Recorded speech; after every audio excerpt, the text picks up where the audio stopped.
Yes, yes, my beautiful people. Is Jacob on the one up top? I don't really say no more, do I? We all know what's happening today, don't we? And what I thought I'd do is I'd chuck in a little bit of an extra because normally I'd, preview the lineups, then I'll do a half time, then I'll do a full time. But this is the biggie on the calendar for me, so I thought I'd, have a little preview. I've just come out of church, said a few prayers. Can't get it off my head. I was sitting there praying, doing my stuff, but then, someone on my shoulder would be like, "Oh, who do you reckon starting up front?" Got to the point where I had to keep shaking my head to get out of, what I'm supposed to be doing there. But it's occupied my mind from the minute that the Sheffield United game finished last weekend. This is the game, along with Anfield away, that makes me sick, and I have no hope. If I'm honest, the only hope I get is because, form's there and records will be there to be broken and stuff like that. But generally, we go to the Emirates and get beat. The last time we beat them at the Emirates, I was playing football. So that's where my luck is in this fixture.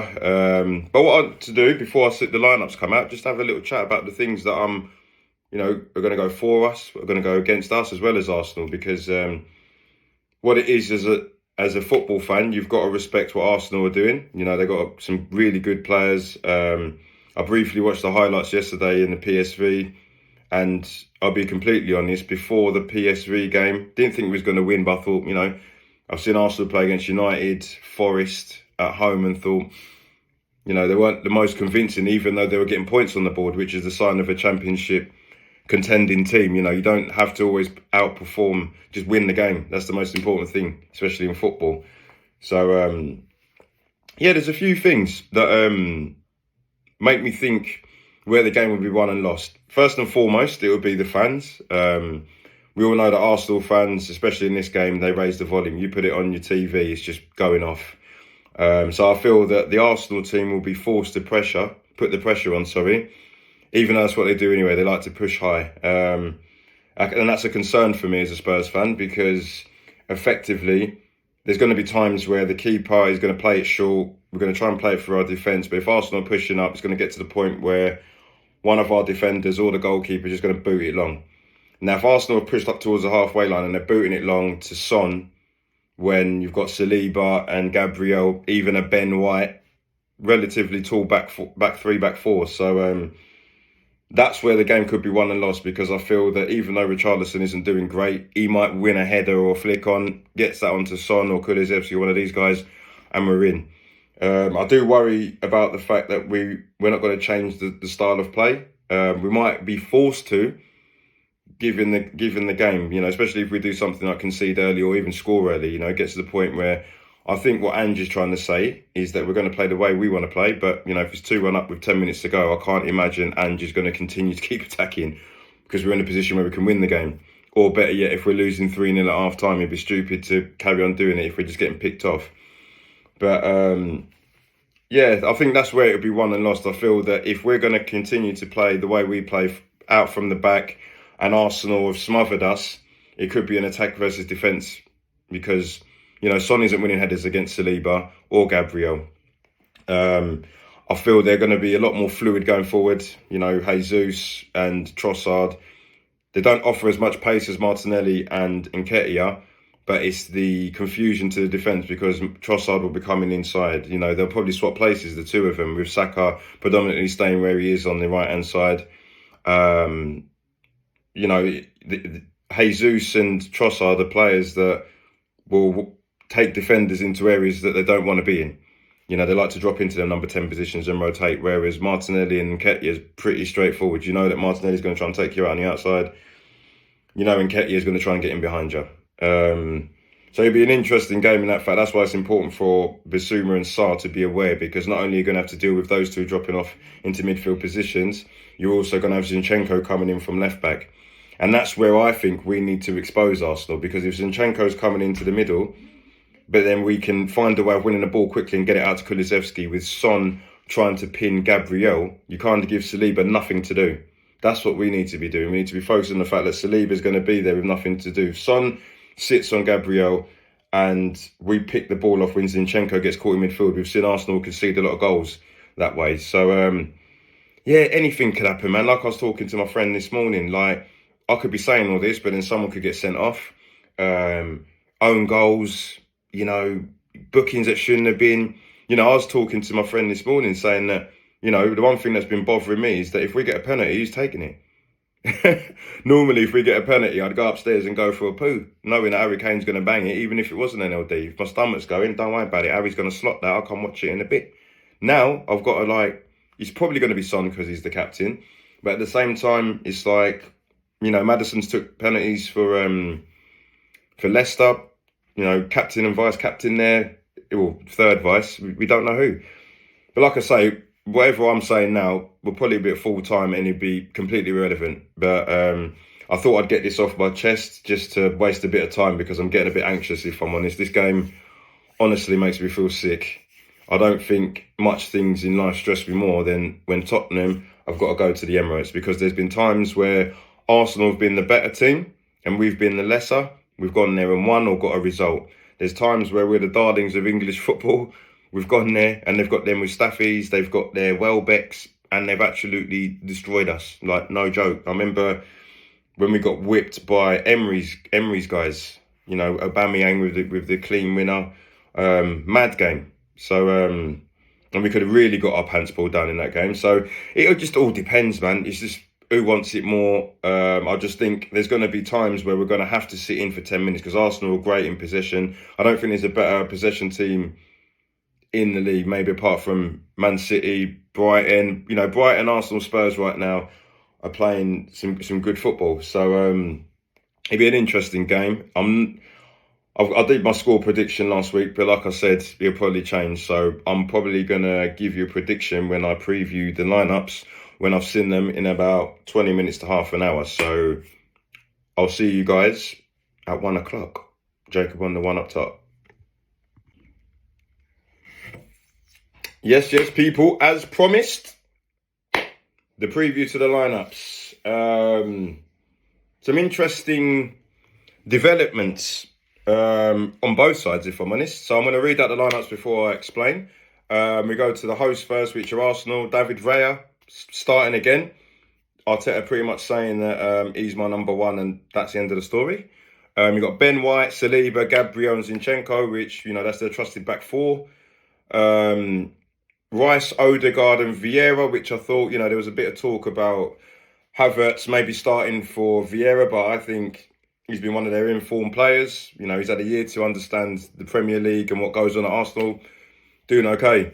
And then they've got Saka, he makes that position on his own, along with Gabriel Jesus and Nketiah.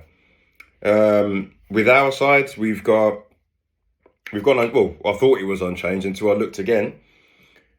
Vicario in goal, Pedro Porro right back, Udogie left back, Van de Ven and Romero, again, our trusted back four, Bissouma and Sarr, the pivots, Son, Maddison, Kulusevski and Brennan Johnson. So, I'm going to go with Arsenal's shocker first, is that Martinelli is obviously injured. So they had Trossard, who for me I rate so highly. Like, I even go as far as saying I think he's better than Martinelli. Found out that he's injured.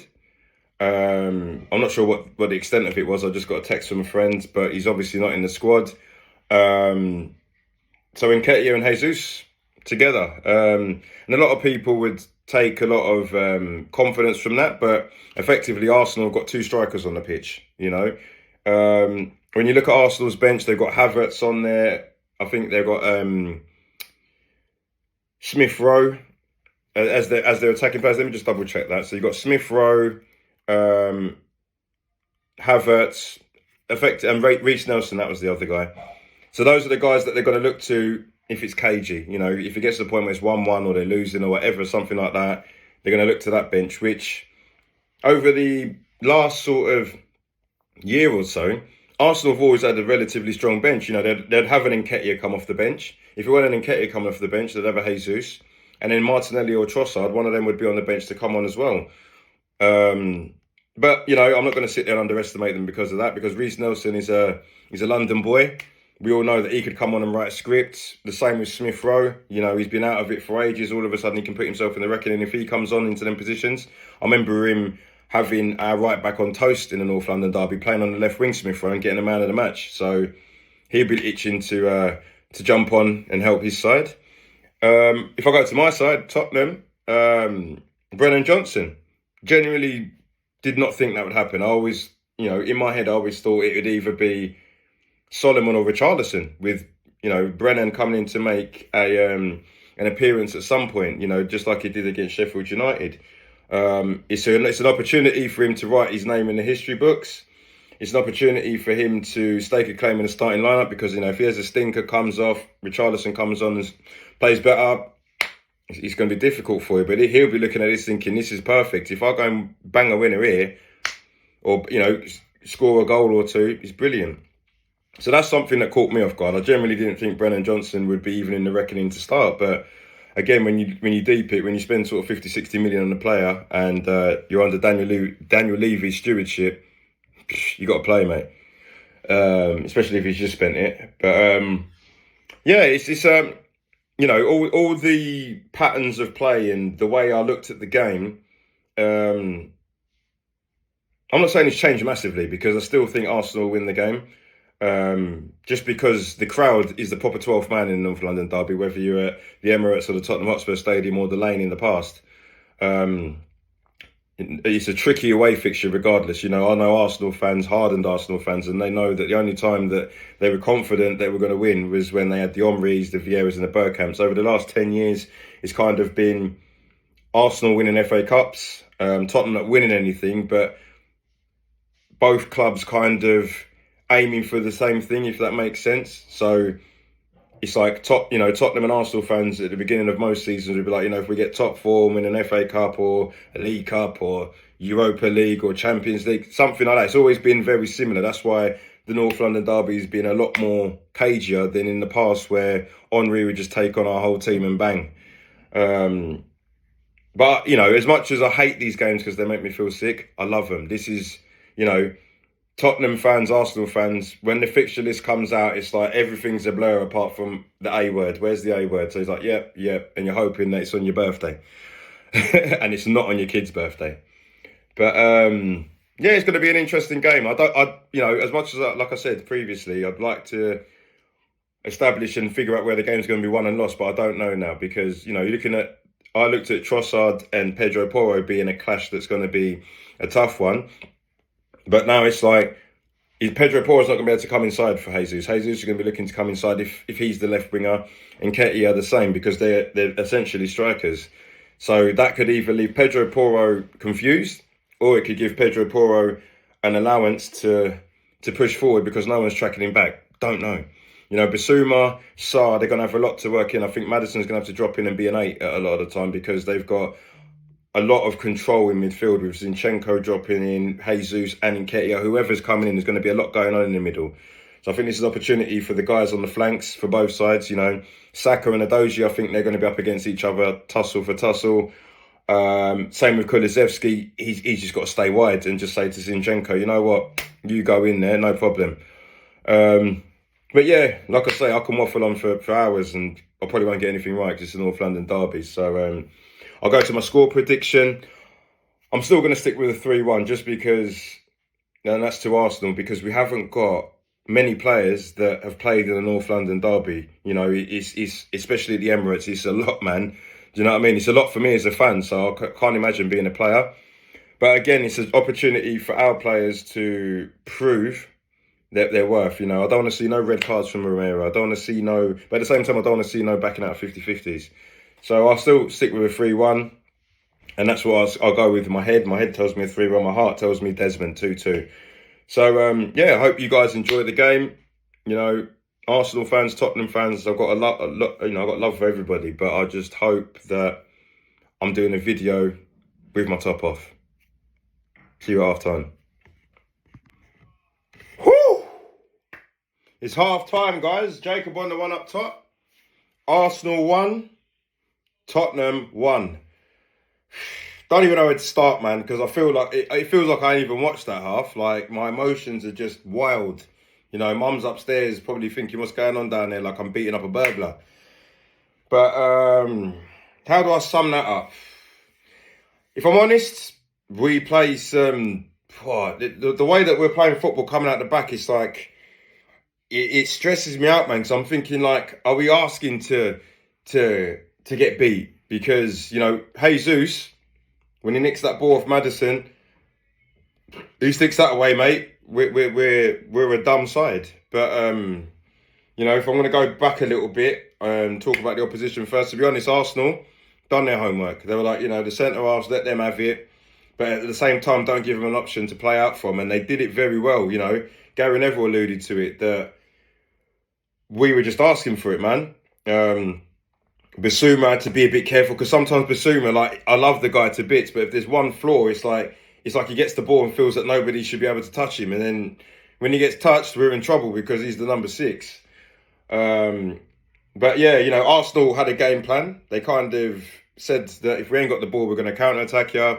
You know, Odegaard was pressing brilliantly. Jesus was different class in terms of a press. It's like he had my heart in my mouth a lot of the time. And you know, they did what they were supposed to do. You know, in terms of their goal, Saka, as soon as Udogie was booked, you knew Saka was going to get the opportunity. You know, he's a 7 out of 10 at least in everything in football. He can defend, he can attack, he can do all of that.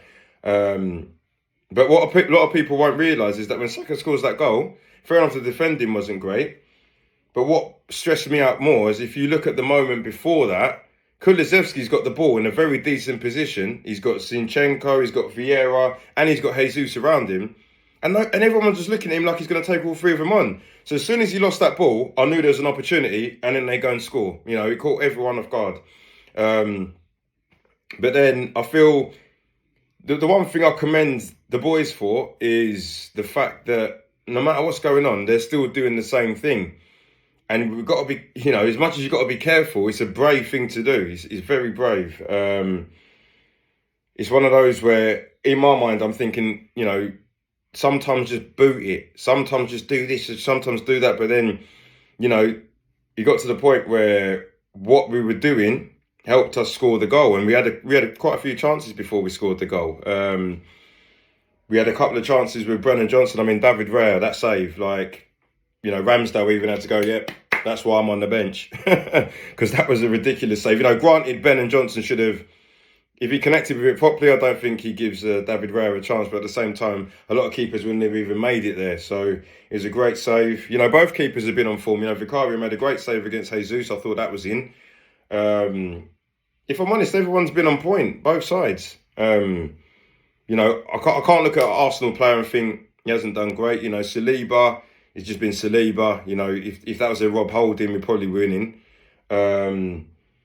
Everyone's just been on job. It's been a tense game. It's been a great first half. And to be honest, when I was looking at Maddison, I was thinking, I didn't want to bring him off, but I thought, you're having a stinkery. And then he got caught with Jesus. There was times where he was letting his emotions get to him, but fair play to him. He was, he's got another assist under his belt, and it was a great assist because Son felt like he was in the middle of about 15 people, but somehow he was the guy that was found. And that deflated Arsenal a bit. I think they would have looked at that and thought half-time was needed. I was looking at that thinking, I hope that they do something stupid, like give us another 10 minutes, because another 10 minutes, I think we would have took the lead. But, you know, as a football fan, brilliant. As a Tottenham fan, I'm content. You know, if we'd gone into that, into half-time 1-0 down, I was thinking they've got the chance to regroup, and then if they come out early and bang a second, it's curtains. You know, there was a stat they were touting around about if whoever scored first in the North London derby, it's been rare that they've won, which I was shocked about. I thought, you know, I know there's been a few comebacks. I know there's times where we've gone 2-0 up at the Emirates and lost 5-2. I've seen them, they've scarred me. But, you know, history, like I said, histories, records, all of that just goes out the window, man. Anything can happen here, you know. One thing that concerns me is we've got 2 or 3 players that are on yellows. If I was Ange, I'd give it 10, 15 minutes. Højbjerg's got to come on for Sarr because he's been okay, but he's had his moments where he's been a little bit lightweight, if I'm honest. And traditionally in the last sort of 5-6 games, when Højbjerg's come on, he's coming to shore it up, and I'd get a little bit more confident if it's a 1-1, or better yet, we're winning or losing. Whatever happens, Højbjerg comes in 60th minute, a bit of reassurance, a bit of warrior mentality, someone that's going to help Bissouma, because at the minute Bissouma's screening on his own without any help, like experienced help anyway. So I'd like to see Højbjerg come on.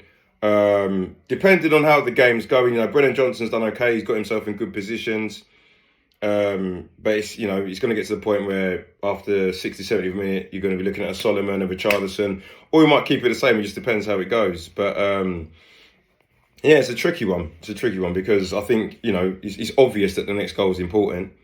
But in a game like this, the next goal is vital. If we go and get it, it generally depends when we get it. But, to score 2 goals at the Emirates, you should be asking for at least a draw. But we'll see, because the way this game's going, you'd look at our bench and think we've probably got a lot more options in terms of getting a goal than Arsenal, But at the same time, you say that, they've got Smith Rowe and Ryan Nelson, who are people that people wouldn't be talking about being on the top echelons of football, but their mentality, no one can touch it because they're London boys. They understand it. If you're from that area of the of the country, you can't buy that feeling of a North London derby if you're from London, if you're from Kent, if you're from the southern part of the country. It's different. So, yeah, it's going to be a good, entertaining second half, I gather. I just hope that we can start the second half as we ended the first, and we'll see how it goes. But, I'm not a Tottenham fan that's confident we're going to go and win this, and if we do, I'll be overjoyed. Trust me, it will sort out my whole week. But football will be football, and the gods will do what they want to do in terms of the footballing gods. But I believe in one God that's going to sort this out, and who already knows. So keep the faith. We'll see it full time. Jacob at the one up top.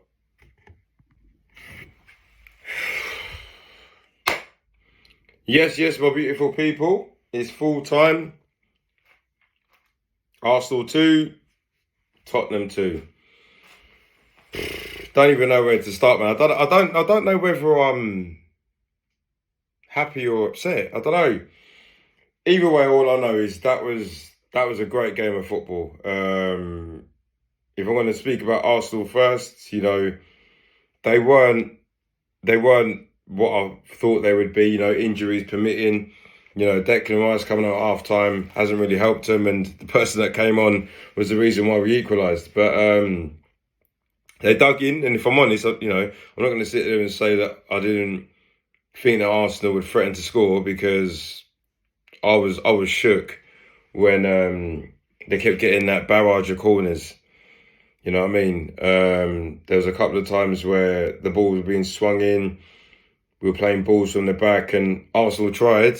Would I say it's fatigue? Maybe, because they did have a big game in the week, but I think it's fatigue along with the fact that they had a few injuries. No one was expecting Declan Rice to come off at half time. Havertz coming on didn't really do much. Do you know what I mean? If anything, that helped us.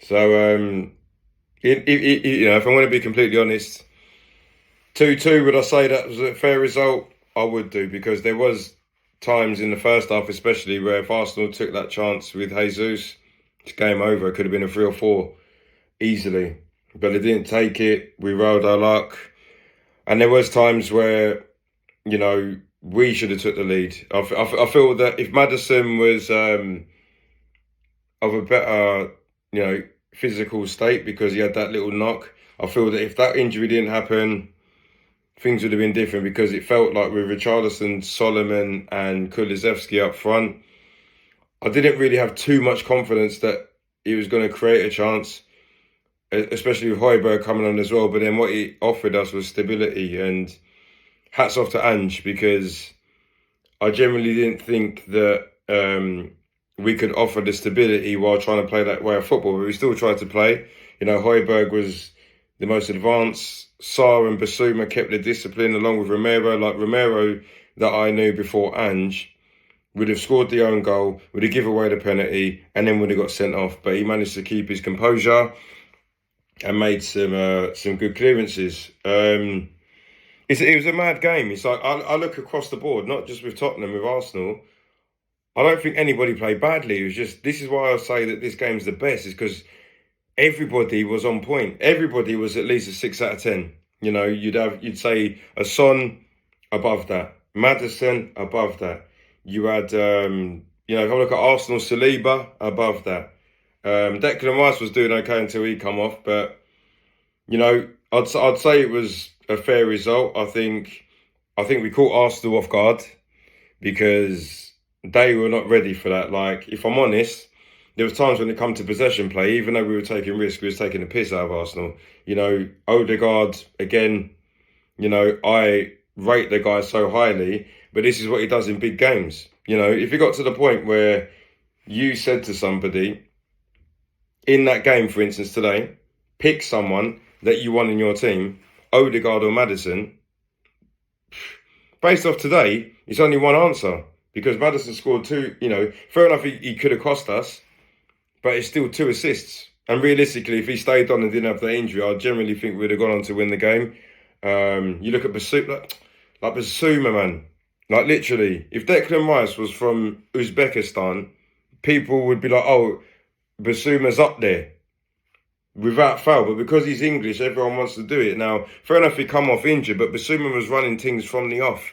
And if I'm going to criticise Basuma, it was the way that he generally thinks that you can't touch me. And then when Arsenal were touching him, we was caught off guard. But he needs to learn from that. But for me, if you want a complete midfielder in a number 6 position, I'll go as far as saying, take Rodri out of it.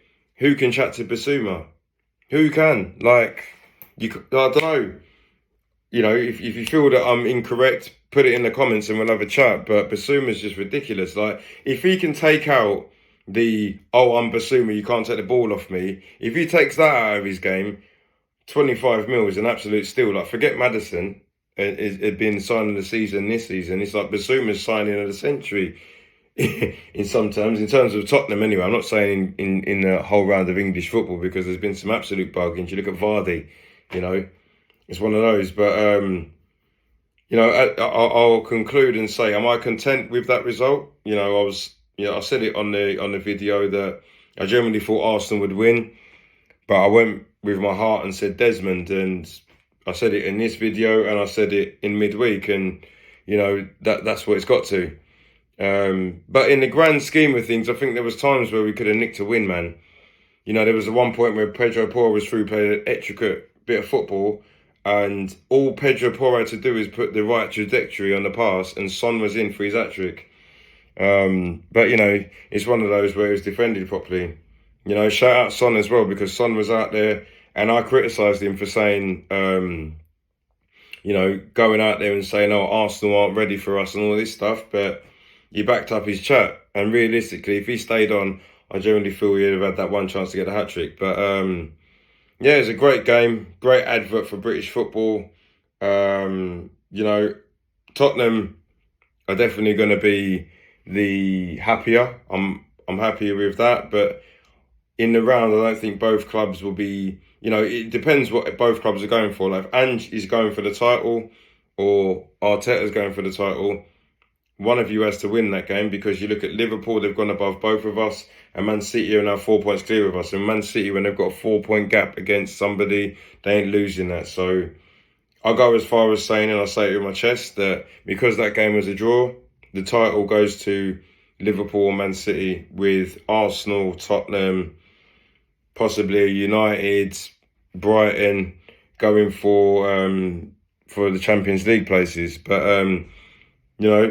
I'll take that result, and I'll take that performance, because we played really well. I'll guarantee when I get off this video and ring all my friends that are Arsenal fans, they will be a lot less content, and they'll show the respect that the fact that we, in certain spells of that game, we dominated and made it look like we was the home team. So I'm happy with that. We go into Liverpool next week, and if we play that way, Liverpool are different prospects. But I'd like to think if everyone's fit and we play that way, it'd be another cracker. But yeah, before you do anything, make sure you like, share, subscribe, do all of that. You know, I'm trying to grow the channel as big as I can, and I will be one of the biggest ones out there once I put more energy into it. So love you all. Have a blessed Sunday. Let the Lord be with you. Jacob on the one up top. Come on, you Spurs.